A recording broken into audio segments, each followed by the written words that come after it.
नमस्कार. तर मी जिंकून घेईन सारं या मालिकेच्या आजच्या भागात आपण पाहणार आहोत की छवी बाई आजींच्या पाया पडत असते. तितक्यात तिचं लक्ष त्या माणसाकडे जातं, जो माणूस सतत राजगुरू यांच्या घरी येऊन त्यांना कसल्या तरी अघटित घटनेची पूर्वकल्पना देत असतो.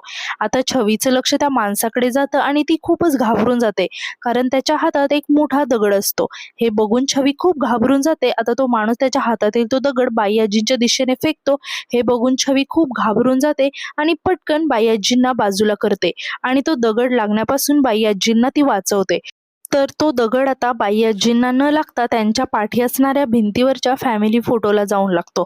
हे बघून बाई आजी आणि छवी खूपच घाबरून जातात आणि त्या माणसाकडे बघायला लागतात. आता तो माणूस एकसारखं ओरडत असतो की ती आलीये, दारात उभी काळ रात्र, दार बंद तरी घरात येणार ती. आता तितक्यात फोटो फ्रेम पडल्याचा आवाज ऐकताच अनिकेत धावतच तिथे येतो आणि बाकीचे सगळे सुद्धा धावतच तिथे येतात आणि छवीला आणि बाई आजीला इतकं घाबरलेलं बघून सगळेजण आश्चर्याने त्यांच्याकडे बघायला लागतात. आता ते दोघेही त्या माणसाकडे बघत असतात. हे बघून सर्वजण त्या माणसाकडे सुद्धा आश्चर्याने बघायला लागतात. आता वत्सलाताई बाई आजीला विचारते की बाई आजी काय झालंय? बाई आजी मात्र काही उत्तर न देता खूपच घाबरून गेलेली असते आणि घाबरून त्या माणसाकडे बघत असते. तेव्हाच अनिकेत बाई आजीला समजावत म्हणतो की बाई आजी तू काळजी नको करूस, थांब मी बघतो. असं म्हणून तो धावतच त्या माणसाकडे जातो आणि त्या माणसाला विचारायला लागतो की काका काय बोलताय तुम्ही? मात्र तो माणूस एकसारखा म्हणत असतो की दार बंद तरी ती घरात येणार आहे. आता अनिकेत त्या माणसाला तिथून घेऊन बाजूला जातो. तर इकडे आता बाई आजी त्यांचा फॅमिली फोटो असणारी फ्रेम खाली पडलेली असते तिच्याकडे बघायला लागतात आणि त्या खूपच इमोशनल होतात आणि ती फ्रेम उचलून हातात घ्यायला लागतात. तेव्हा छवी त्यांना थांबवते आणि स्वतः ती फ्रेम उचलते. आता ती फ्रेम पूर्णच उद्ध्वस्त झालेली असते, म्हणजे सर्व काचा बिचा फुटलेल्या असतात. आता त्या फ्रेमची अवस्था बघून बाई आजी खूप इमोशनल होतात आणि रडायला लागतात आणि त्यांना पुन्हा त्या माणसाचं बोलणं आठवायला लागतं, ज्या तो माणूस म्हणत होता की ती पुन्हा येणार, ती काळ रात्र पुन्हा येणार. आता हे सगळं आठवून बाई आजी खूप घाबरून जातात आणि त्यांना गरगरल्यासारखं व्हायला लागतं आणि त्या खाली पडणारच तितक्यात छवी त्यांना सावरते आणि त्यांना आतमध्ये घेऊन जाते. आता बाई आजी आणि छवी आत गेल्यावर घरामध्ये ज्या सर्व काचा अस्ताव्यस्त पसरलेल्या असतात त्या कुणाला लागू नये म्हणून लगेच वत्सलाताई त्या काचा उचलायला लागतात. आता हे बघून बेबी आत्या वत्सलाताईजवळ येते आणि वत्सलाताईला म्हणते की तो विक्षिप्त माणूस काय म्हणत होता आठवतंय ना? तुमच्याबद्दलच बोलत होता तो. दारात उभी काळ रात्र, दार बंद केलं तरी घुसणार आहे. तुम्ही घुसला आहातच ना घरात. तू आणि तुझी ती छवी. मम्मा आश्रित म्हणून तुम्हाला घरात काय घेतलं मम्माने? तुम्ही तर ठाण मांडूनच बसलाय घरात. मम्माला परोपकार करायची हौस आहे, पण तुम्हाला तर कसली जाणीवच नाहीये. आता बेबी आत्याचं हे सगळं टोचून बोललेलं ऐकून वत्सलाताईला खूपच वाईट वाटत असतं आणि त्या खाली मान घालून उभ्या असतात. आता बेबी आत्या वत्सलाताईला म्हणते की दुसऱ्यांच्या घरात किती राहावं हे कळत नाही का तुम्हाला? मात्र यावर वत्सलाताई काहीच बोलत नाही. त्या फक्त बेबी आत्यांचं ऐकून घेत असतात. तेव्हा बेबी आत्या आता रागातच वत्सलाताईंना म्हणते की काय गे, कुणाशी बोलते मी? मी बोललेलं तुझ्या अंगाशी लागत नाहीये का? इतकी निगरघट्ट झालीयस का ग तू? आणि मी कितीही बोलले तरी तुला बोचत नाही का आता? मात्र यावर वत्सलाताई काहीच उत्तर देत नाहीत. हे बघून बेबी आत्या खूप चिडते आणि ती वत्सलाताईंच्या हाताकडे बघायला लागते. तर त्यांच्या हातात त्या फुटलेल्या काचा असतात आणि त्यांची मूठ बंद असते. हे बघून बेबी आत्या लगेच रागाने वत्सलाताईंच्या हाताची मूठ जोरात दाबायला लागते, जेणेकरून त्या सगळ्या काचा वत्सलाताईंच्या हातात घुसाव्या आणि म्हणायला लागते की आता हे तरी बोचतंय ना? आता सर्व काचा हातात घुसल्यामुळे वत्सलाताईंना खूपच त्रास व्हायला लागतो आणि त्या खूप रडायला लागतात. आता तितक्यात अनिकेत तिथे येतो आणि रागातच बेबी आत्यांचा हात पकडतो. आता हे बघून बेबी आत्या खूप घाबरून जाते आणि अनिकेतकडे बघायला लागते. आता अनिकेतने खूप जोरात बेबी आत्यांचा हात पकडलेला असतो. हे बघून बेबी आत्या खूप घाबरून जाते आणि अनिकेतला म्हणायला लागते की अरे अनिकेत काय करतोय, हात सोड माझा. तेव्हा अनिकेत आता खाली पडलेला काचा उचलतो आणि बेबी आत्यांकडे बघायला लागतो. तेव्हा हे बघून बेबी आत्या चांगलीच घाबरून जाते आणि अनिकेतला म्हणायला लागते, अनिकेत काय करतोयस तू? माझ्या हाताला लागेल. तेव्हा अनिकेत रागाने बेबी आत्याला म्हणतो की माईला पण लागलं ना बेबी आत्या? तेव्हा हे ऐकून तर बेबी आत्याला खूपच राग येतो आणि ती अनिकेतला म्हणते की ती नोकर आहे ह्या घरची. तेव्हा अनिकेत बेबी आत्यांवरती ओरडत म्हणतो की माई आहे ती माझी. तेव्हा बेबी आत्या अनिकेतला म्हणते की तुमच्यामुळे ही डोक्यावर बसली आमच्या. तेव्हा अनिकेत म्हणतो की डोक्यात नाही मनात घर करून बसली आमच्या. तेव्हा हे ऐकून बेबी आत्याला खूप राग येतो आणि ती अनिकेतला म्हणते की तू तिच्यासाठी माझ्याशी असा वागतोयस. तेव्हा अनिकेत रागाने म्हणतो की तू का तिच्याशी असं वागतेस. यावर बेबी आत्या म्हणते की हे घर तिचं नाहीये. तेव्हा अनिकेत रागाने म्हणतो की लग्नानंतर तुझं सुद्धा राहिलेलं नाहीये हे घर बेबी आत्या. तेव्हा हे ऐकून बेबी आत्याला खूप राग येतो आणि ती अनिकेतकडे बघायला लागते आणि पुन्हा अनिकेतला ओरडत म्हणायला लागते की सोड माझा हात मला लागेल. मात्र अनिकेत बेबी आत्यांचा हात सोडायला काही तयार नसतो. हे बघून वत्सलाताई अनिकेतला समजावण्यासाठी अनिकेतच्या खांद्यावर हात ठेवतात. तेव्हा अनिकेत वत्सलाताईंकडे बघायला लागतो. तेव्हा वत्सलाताई अनिकेतला खुणावूनच सांगतात की असं करू नकोस. आता वत्सलाताईंनी असं सांगताच अनिकेत खूप रागाने बेबी आत्यांकडे बघायला लागतो आणि रागातच तिचा हात जोरात झटकत सोडून देतो. आता वत्सलाताई अनिकेतला म्हणतात की आपण असं नाही वागायचं. मात्र बेबी आत्याला अनिकेतचा खूप राग आलेला असतो आणि ती रागातच अनिकेतला म्हणते की लाज नाही वाटत का रे तुला असं वागताना. तेव्हा अनिकेत म्हणतो की तुला वाटते की नाही ना हेच बघत होतो.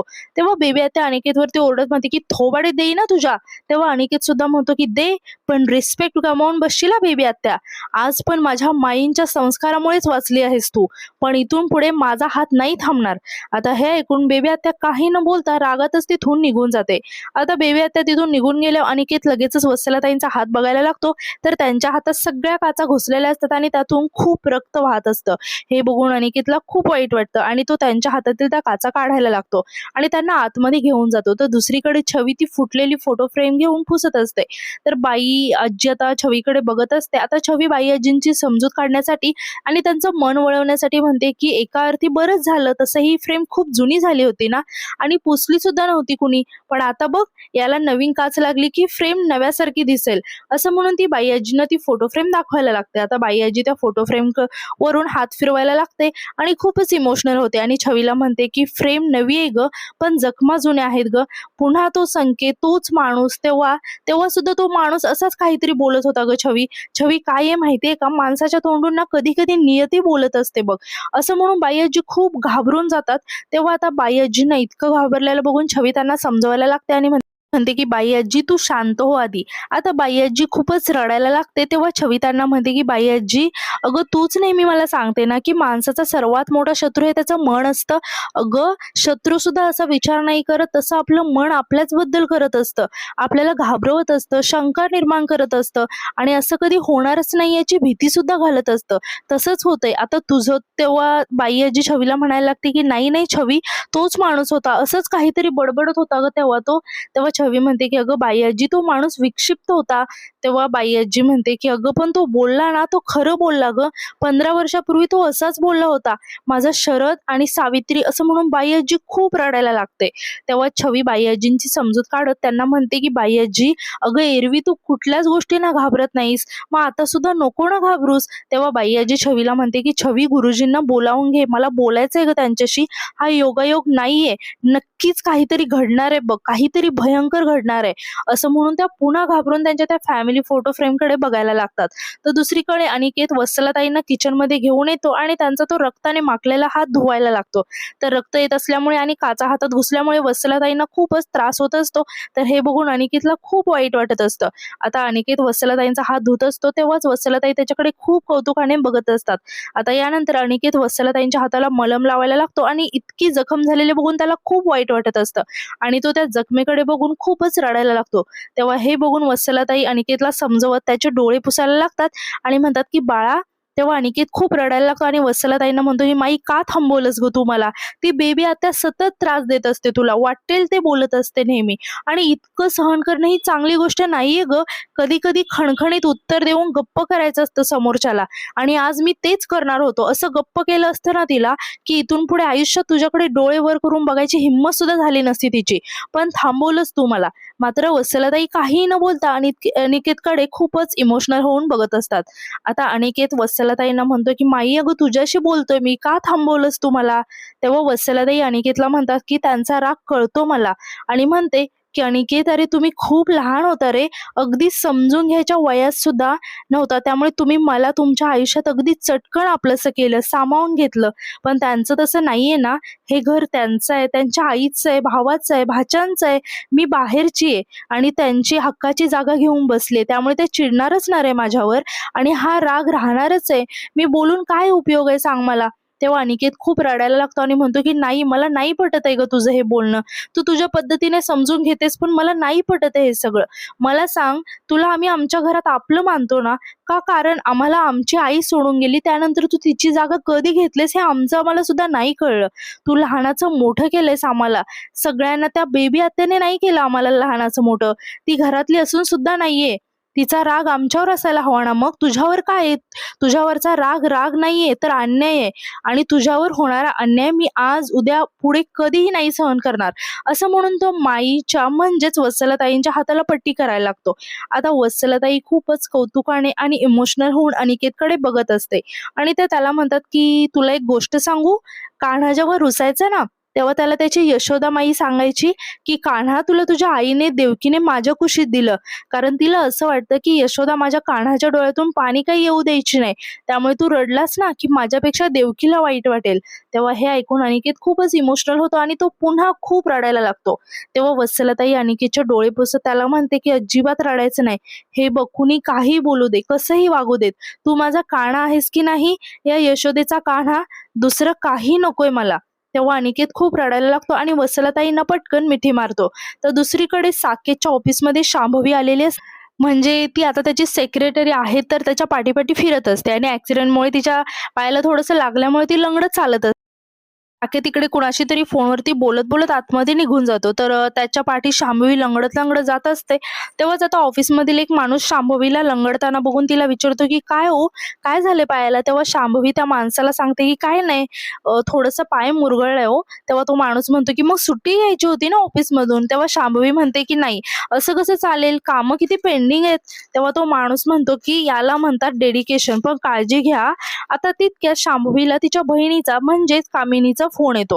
तेव्हा शांभवी पटकन थोडीशी बाजूला येते आणि कामिनीचा फोन उचलते आणि म्हणते, की "हां, बोल." तेव्हा कामिनी शांभवीला म्हणते, की "दी, दगड बरोबर लागलाय ना?" तेव्हा शांभवी तिला म्हणते, की "लागला तर आहे. आता तरंग किती उठतायत ते बघूया." तितक्यात ऑफिसमधील एक मुलगी येते आणि शांभवीला विचारते, की "कसले तरंग?" तेव्हा आता त्या मुलीचा आवाज ऐकता शांभवी खूप घाबरून जाते आणि तिच्याकडे बघायला लागते आणि कामिनीला फोनवर म्हणते, की "हॅलो आई, मी करते हां तुला नंतर फोन." असं म्हणून ती घाबरून पटकन फोन ठेवून देते. आता त्या मुलीला म्हणते, की "अगं तरंग नाही गं, सत्संग. सत्संगला जाते ना मी, तर मी तेच बोलत होते माझ्या आईशी." तेव्हा ती मुलगी म्हणते, की "अगं पण तू आत्ताच तरंग." तेव्हा शांभवी त्या मुलीला मध्येच थांबवत म्हणते, की "अगं इतका सुंदर दिसतोय हा ड्रेस तुला. यामध्ये खूपच गोड दिसतेस गं तू." तेव्हा ती मुलगी खूप खुश होते आणि ती सुद्धा त्या ड्रेसबद्दल आता बोलायला लागते. आता शांभवी तिला म्हणते, की "अगं तू काहीतरी बोलत होतीस ना?" तेव्हा ती मुलगी म्हणते, की "अगं मला पुढच्या आठवड्यात ना 2 दिवस सुट्टी हवी आहे. पण सरांशी बोलायची भीती वाटते. म्हणजे सर पटकन सुट्टी देत नाहीत ना." तेव्हा शांभवी तिला म्हणते, की "हो का? पण आता देतील हां, मी बोलते ना त्यांच्याशी.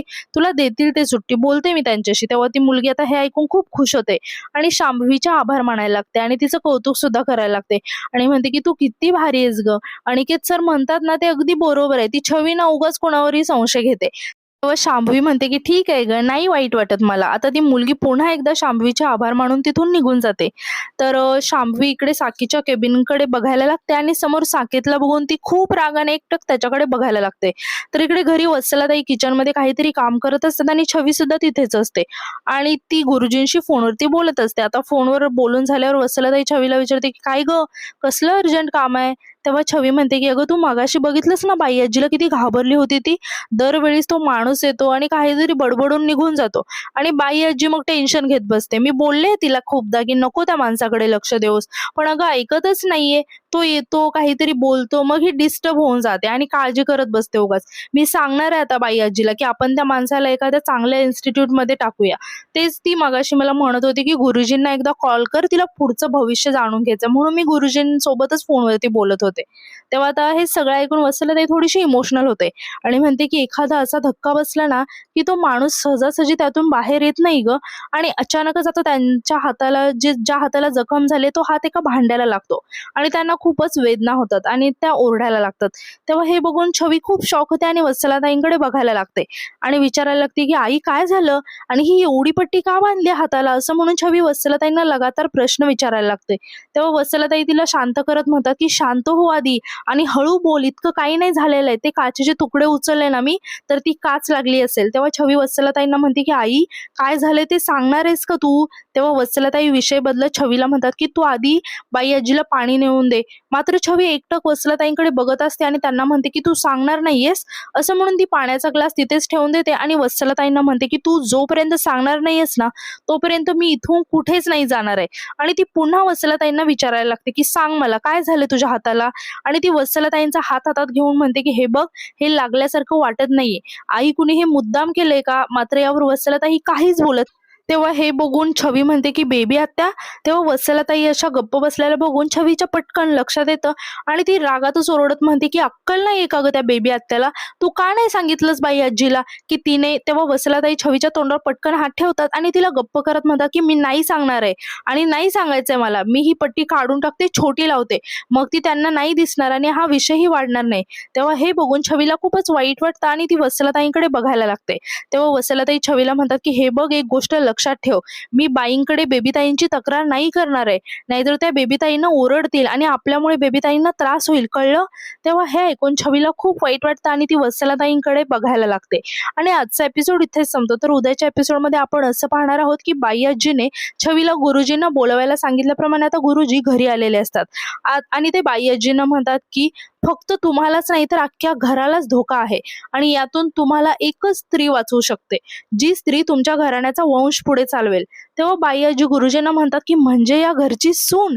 तर दुसरीकडे शांभवी तिच्या बहिणीला म्हणजेच कामिनीला म्हणत असते की अगं, अशी संस्कारी गुणी सून त्या राजगुरूंना शोधून तरी सापडेल का ग? आणि ती बाई आजींच्या फोटोकडे बघत म्हणते की माझी ही इच्छा तुमचा नातूच पूर्ण करेल आता, आणि तो मला तुम्हाला फक्त भेटवणार नाही तर तुमची नात सून म्हणून मला तुमच्या घरी घेऊन येणार आहे, असं म्हणून शांभवी हसायला लागते. आणि आजचा एपिसोड इथे संपतो. तर आजचा एपिसोड तुम्हाला कसा वाटला हे कमेंटमध्ये नक्की सांगा आणि उद्याच्या नवीन एपिसोडसाठी आपल्या चॅनलला सबस्क्राईब करायला विसरू नका. धन्यवाद.